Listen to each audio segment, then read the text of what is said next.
Hello दोस्तों, स्वागत है आपका स्वदेशी हेल्पर के इस यूट्यूब चैनल में। दोस्तों मेरा नाम है आरजे और आप देख रहे हैं स्वदेशी हेल्पर। दोस्तों आज की इस वीडियो में हम देखेंगे कि आपका जो एसिक यूडीसी का जो 19 मार्च का फर्स्ट शिफ्ट है उसका एग्जाम ओवर हो चुका है और उसके सभी प्रश्न जो कि मैथ, रीजनिंग, इंग्लिश और जीके के हैं हूबहू बिल्कुल ऑथेंटिक प्रश्न आप अगर देखेंगे तो आप कमेंट करके बताइएगा कि ऑथेंटिक है या नहीं। बिल्कुल जेन्युइन प्रश्न आपको मैं इस वीडियो में बताने वाला हूँ, उनके आंसर भी साथ साथ बताने वाला हूँ। ठीक है, ऑल जीके के क्वेश्चन हमें मिल चुके हैं। एग्जाम लेवल क्या रहा था ये तो आपको दिख ही रहा है और सेफ अटेम्प्ट हम बताएंगे कि क्या सेफ अटेम्प्ट हो सकते हैं। बट दोस्तों उससे पहले आपसे एक रिक्वेस्ट करना चाहूँगा, अगर आप हमारे चैनल पर नए हैं तो सबसे पहले जो है चैनल को सब्सक्राइब कर दिए, क्योंकि हमारे चैनल पर आपको प्रत्येक बैंकिंग अपडेट से जुड़ी इन्फॉर्मेशन दी जाती है। तो जल्दी से इसको सब्सक्राइब कर लीजिए, क्योंकि आने वाली शिफ्ट में मैं आपको सेकंड शिफ्ट का एनालिसिस दूंगा, साथ ही साथ थर्ड शिफ्ट का मैं आपको सेल्फ गिवन एनालिसिस दूंगा, क्योंकि मैं खुद ही देकर आने वाला हूँ। साथ ही साथ कल हम स्टेनो का एनालिसिस भी देखेंगे और फोर्थ शिफ्ट का आज शाम का एनालिसिस देखेंगे और साथ ही साथ बताऊंगा कि एक्सपेक्टेड कट ऑफ क्या हो सकता है, रिजल्ट वगैरह कब आएगा, पूरी डिटेल आपको दी जाएगी। तो उसके लिए आप चैनल को जल्दी से जल्द सब्सक्राइब करके बेल का बटन दबा दीजिए। चलिए अब हम अपना जो है एनालिसिस स्टार्ट कर लेते हैं, कैसा कैसा एग्जाम रहा था, क्या क्या एग्जाम में पूछा गया। ठीक है, तो देखिए यहाँ पर आपको दिख रहा है 19 March 2022 ESIC UDC first shift exam analysis, good attempts और सेफ स्कोर की हम बात करेंगे क्या रह सकता है।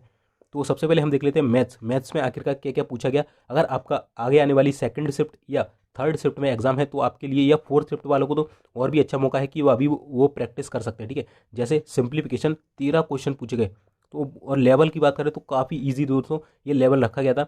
नंबर सीरीज 3 क्वेश्चन थे जो कि मिसिंग नंबर सीरीज थी, ईजी थी। अर्थमेटिक 9 से 10 क्वेश्चन थे जो कि सिंपल थे। बस इतना ही आपसे मैथ्स में पूछा गया था। और यहाँ पर टॉपिक भी लिखे हैं, mensuration, percentage, ratio, time and distance, age, partnership से 2 थे तो पार्टनरशिप अच्छे से करके जाइएगा, SICI, टाइम एंड वर्क। बाकी पूरा मैथ जो है सिंपल था दोस्तों, बस आपको स्पीड पर ध्यान देना था। अगर हम मैथ्स में गुड अटेम्प्ट की बात करें तो 25 मार्क्स का था। तो अगर कोई व्यक्ति 22 प्लस करके आ रहा है तो उसके काफ़ी अच्छे अटेम्प्ट माने जाएंगे। ठीक है, चलिए वहीं रीजनिंग में देखें तो रीजनिंग का लेवल भी जो है दोस्तों इजी देखा गया।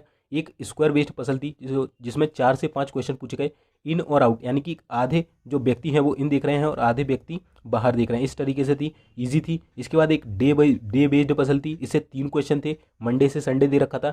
एक अल्फा न्यूमेरिक सीरीज थी जिससे 4-5 क्वेश्चन पूछे गए थे, सिंपल थी।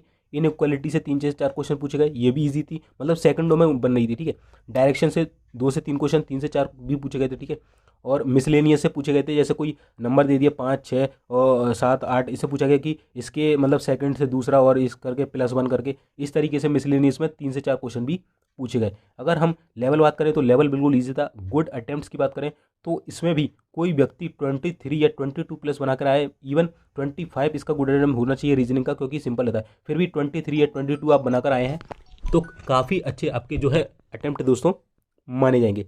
चलिए अब हम देख लेते हैं इंग्लिश का क्या लेवल रहा था। इंग्लिश की बात करें दोस्तों, लेवल बिल्कुल ईजी था, बिल्कुल सिंपल आया था। एक सिनोनिम भी पूछा गया था, इसमें शायद बैक या बैकवर्ड था। ठीक है, और RC पूछा गया था, आपसे 4 से 5 क्वेश्चन पूछे गए थे। और वर्ड की स्टोरी दे रखी थी, कोई डक थी, डक ग्रे कलर की कोई डक थी, बतख, तो उसकी स्टोरी पूछी गई थी। आप अगर एग्जाम दे के आए थे तो बताइएगा क्या पूरा जो मैं बता रहा हूँ वो सही बता रहा हूँ या गलत बता रहा हूँ। ठीक है, थोड़ा बहुत हो सकता है, मतलब 5%, मुश्किल से 5%। वैसे तो जहाँ तक है बिल्कुल ऑथेंटिक है आपको जो मैं बता रहा हूँ। ठीक है, 5% हो सकता है, मैं नहीं लिख पाया हूँ, बाकी पूरा पेपर आपका यही है। ठीक है, एरर डिटेक्शन की बात करूँ तो 5 क्वेश्चन थे, सिंपल थे, सिंगल लाइन में बनने थे। रीअरेंजमेंट ऑफ सेंटेंस है, यानी कि पूरी एक स्टोरी दे रखी थी और फिर आपसे पूछा था कि बताइए इसका फर्स्ट सेंटेंस कौन सा होगा क्वेश्चन में, फिर पूछा सेकंड कौन सा होगा, फिर पूछा 5th नंबर पर कौन सा आएगा, इस तरीके से। ठीक है, फिर आपसे फिलर्स पूछे गए थे जो कि 5 क्वेश्चन थे, सिंगल फिलर पूछे गए थे। ठीक है, सिंपल थे। फिर आपसे मिस स्पेल्ट पूछी गई थी या इन अप्रोप्रिएट वर्ड के लिए, तो इससे भी 5 क्वेश्चन पूछे गए। अगर गुड अटेम्प्ट्स की बात करें इंग्लिश की तो दोस्तों इंग्लिश सभी की अच्छी नहीं होती है, तो इंग्लिश में अगर गुड अटेम्प्ट की बात करें तो कोई भी जो 15 प्लस करके आ रहा है, मैं एक एवरेज बंदे की बात कर रहा हूँ जो कि इंग्लिश उसकी अच्छी नहीं होती, तो 15 प्लस कोई करके आ रहा है तो काफ़ी गुड अटेम्प्ट माने जाएंगे। चलिए अब हम देख लेते हैं, जो मेन चीज़ है वो है GA और GS। पूरे सवाल हमारे पास मिल चुके हैं जो कि ऑथेंटिक सवाल है बिल्कुल। ठीक है, और इसके बाद देखिए दोस्तों, चैनल पर सब्सक्राइब नहीं किया, सब्सक्राइब कर लीजिए जल्दी से, क्योंकि सेकंड शिफ्ट का एनालिसिस दूंगा, थर्ड शिफ्ट का मैं खुद दे के आऊँगा तो सेल्फ गिवन मिलेगा, फोर्थ शिफ्ट का दूंगा, सेफ स्कोर भी बताऊंगा सभी शिफ्ट का और एक्सपेक्टेड कट ऑफ। साथ ही साथ कल आपका 20 मार्च है तो स्टेनो का एग्जाम एनालिसिस भी मैं देने वाला हूँ। अगर दोस्तों GS की बात करें तो इसमें देखिए हिस्ट्री, पॉलिटी, ज्योग्राफी से भी क्वेश्चन देखने को मिले, स्टैटिक जीके से भी, और करंट अफेयर से लगभग 6 से 8 क्वेश्चन देखने को हमें मिले हैं। लेवल की बात करें तो ईजी टू मॉडरेट देखा गया है। ठीक है, चलिए पहला क्वेश्चन हमसे पूछा गया कि बताइए 2011 में SC जो कैटेगरी है इसकी जो पॉपुलेशन है ये परसेंटेज में कितनी थी। तो ये जो हमें बताया कैंडिडेट्स ने, जो चेतन शर्मा से हमने रिव्यू लिया है, ठीक है, चेतन शर्मा जो उन्होंने काफ़ी अच्छा रिव्यू दिया था दोस्तों, ठीक है। और ये हमारे जो है सब्सक्राइबर हैं, अगर आपने ज्वाइन नहीं किया है चैनल को सब्सक्राइब, ठीक है। और 16.2 के अप्रॉक्स ऑप्शन में दे रखा था, तो ये था आपका आंसर, ठीक है। एक तो पूछा गया था लता मंगेशकर जो है, इन्हें इनका हाल ही में निधन हुआ था, तो क्वेश्चन तो बनना ही था कि इन्हें अवार्ड मिला था भारत रत्न, तो वो किस सन में मिला था, तो इन्हें मिला था 2001 में। हो सकता है नेक्स्ट शिफ्ट में आपसे पूछे कि इन्हें पद्म विभूषण किस सन में मिला था, ठीक है, तो इसको भी आपको पढ़ के जाना है, लता मंगेशकर से रिलेटेड फैक्ट, ठीक है।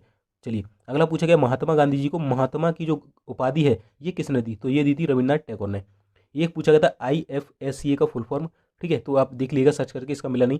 एक पूछा बैटल ऑफ हल्दी घाटी, ये इसका ईयर पूछा गया था, तो 18 जून 1576 को ये लड़ा गया था। आपसे पूछ सकता है पानीपत का युद्ध कब हुआ, तो एक हुआ था 1526 में, एक हुआ था 1556 में, एक हुआ था 1761 में। ये पहला है, दूसरा है, तृतीय, ठीक है, तो ध्यान रखिएगा। चलिए इसके बाद देखिए, बिहार का शोक किस नदी को कहते हैं, तो कोसी नदी को बोलते हैं। प्रधानमंत्री किसान योजना जो थी, इसमें टोटल अमाउंट ईयर कितना दिया जाता है, तो सबको मालूम है 2-2 हज़ार की 3 किस्तें दी जाती हैं, टोटल 6,000 रुपये दिया जाता है। अगला था रेमन मैग्सेसे अवार्ड किस कंट्री के द्वारा दिया जाता है, तो अभी हाल ही में 3 भारतीयों को दिया गया था। इसमें टोटल भारतीय तो नहीं, शायद 3 लोगों को दिया गया था, अब मेरे को एग्जैक्टली याद नहीं है। बाकी ये फिलीपींस के द्वारा दिया जाता है, और ये जो है इसे एशिया का नोबेल भी बोला जाता है। चलिए पद्म विभूषण पुरस्कार जो राधे श्याम खेमका को मिला था, ये किस क्षेत्र में मिला था, ठीक है। तो दोस्तों इन्हें जो है साहित्य और शिक्षा, कला नहीं लिखिएगा, साहित्य और शिक्षा के क्षेत्र में मिलता, साहित्य एंड शिक्षा, ठीक है, तो इस क्षेत्र में इन्हें मिला था, ठीक है, लिटरेचर एंड एजुकेशन में, तो इसको आप याद मत रखिएगा, ठीक है। नेशनल स्टार्टअप डे पूछा गया, तो 16 जनवरी को मनाते हैं। AIIB यानी कि इसका वाइस प्रेसिडेंट जो होते हैं, इनके बारे में पूछा गया था, ठीक है, तो इसका था उर्जित पटेल जो है इसके वाइस प्रेसिडेंट है, यानी कि एशियन इंफ्रास्ट्रक्चर इन्वेस्टमेंट बैंक, ठीक है। चलिए अगला पूछा गया था कि किस केंद्र शासित प्रदेश में जनसंख्या जो घनत्व यानी कि पॉपुलेशन जो डेंसिटी है वो सबसे ज़्यादा है, तो दिल्ली हो जाएगा। एक प्रसाद योजना से रिलेटेड क्वेश्चन पूछा गया था, तो ये तीर्थ स्थल के लिए योजना है, ठीक है। एक पूछा गया था कि बैडमिंटन वर्ल्ड फेडरेशन जो है, इसमें PV सिंधु ने किसको हराया था, तो ये आन से यंग करके हो जाएंगे। एक पूछा गया था कि जो संस्कृत के जो पाणिनि है, पाणिनि इनके ऐसे पूछा गया था पाणिनि किस क्षेत्र से संबंधित है, तो ऑप्शन में ग्रामर दे रखा था, बाकी फिर मैथ्स वगैरह, तो ये संस्कृत से रिलेटेड है, तो संस्कृत यानी कि ग्रामर, ठीक है, तो इस तरीके से ऑप्शन था। चलिए अगला पूछा गया था कि तीसरा सबसे बड़ा स्टेडियम कौन सा है जो कि भारत में बनने आ रहा है जयपुर में, तो ये मतलब ये पूछा गया था कि जयपुर में बनने वाला तीसरा सबसे बड़ा स्टेडियम कौन से नंबर का है, जयपुर में जो स्टेडियम बना है कौन से नंबर का, तो ये तीसरे नंबर का है, जो कि विश्व का तीसरा सबसे बड़ा है। पहला जो अपना मोन्टेरा है वो है, सेकंड जो आपका मेलबोर्न है जो कि ऑस्ट्रेलिया में है उसका है, और थर्ड ये वाला, ठीक है। चलिए अगला है a little book of India, ये किसकी बुक है, तो ये रस्किन बॉन्ड की बुक है, तो रस्किन बॉन्ड की जितनी भी बुक है आपको ये पढ़ के जाना है दोस्तों, ठीक है। अगला है बिरजू महाराज किस क्षेत्र से संबंधित है, तो बिरजू महाराज भी पढ़ लीजिएगा, लता मंगेशकर भी पढ़ लीजिएगा, हो सकता है नेक्स्ट शिफ्ट में आपसे इनसे कोई रिलेटेड अन्य क्वेश्चन पूछे, ठीक है। तो ये कत्थक से संबंधित है, और लखनऊ घराना आता है, कौन सा, लखनऊ घराना, ठीक है। चलिए अगला था कि father of modern Indian art के, तो इसके पिता कौन थे, तो ये थे राजा रवि वर्मा, ठीक है। चलिए इस बार कौन सा आर्मी डे मनाया गया, तो जो आपको मालूम 15 जनवरी को आर्मी डे बनाया था, इस बार जो नंबर था वो था 74 नंबर। चलिए दोस्तों यहाँ पर हमारा GA कंप्लीट होता है। अगर हम GA में गुड अटेम्प्ट्स की बात करें तो GA सभी की अच्छी नहीं होती है, और काफ़ी थोड़ी मॉडरेट भी यहाँ पर पूछी गई हिस्ट्री वगैरह क्वेश्चन, तो कोई भी जो व्यक्ति है वो 15+ या 15 तक अटैम्प्ट करके आ रहा है तो काफ़ी गुड अटैम्प्ट्स माने जाएंगे। अगर ओवरऑल हम देखें तो 22 मैथ्स में, 22 ही आप रीजनिंग मान लिए, 15 इंग्लिश में, 15 इसमें, तो कोई भी व्यक्ति देखिए 30 और 40 70 74 यानी कि 70 से 80 के बीच में अगर कोई कैंडिडेट्स करके आ रहा है, ये मैं अनरिजर्व्ड कैटेगरी का बता रहा हूँ, और बाकी तो इससे नीचे रखिएगा, 70 से 80 के बीच में अगर आपके अटैम्प्ट है तो आपके काफ़ी गुड अटैम्प्ट्स माने जाएंगे दोस्तों, ठीक है। तो इतना ही था दोस्तों इसमें, बाकी वीडियो अच्छा लगा वीडियो को लाइक करना, चैनल पर नहीं चैनल को सब्सक्राइब करिएगा। जल्द ही मैं आपको सेकंड शिफ्ट, थर्ड शिफ्ट का self given, fourth shift safe score बताने वाला हूँ, तो जल्दी से आइए, चैनल को सब्सक्राइब करिए, बेल के बटन को दबा लीजिए, वीडियो अच्छा लगा वीडियो को लाइक कर देना। चलिए बाकी मिलते हैं फिर नेक्स्ट वीडियो में, तब तक के लिए जय हिंद।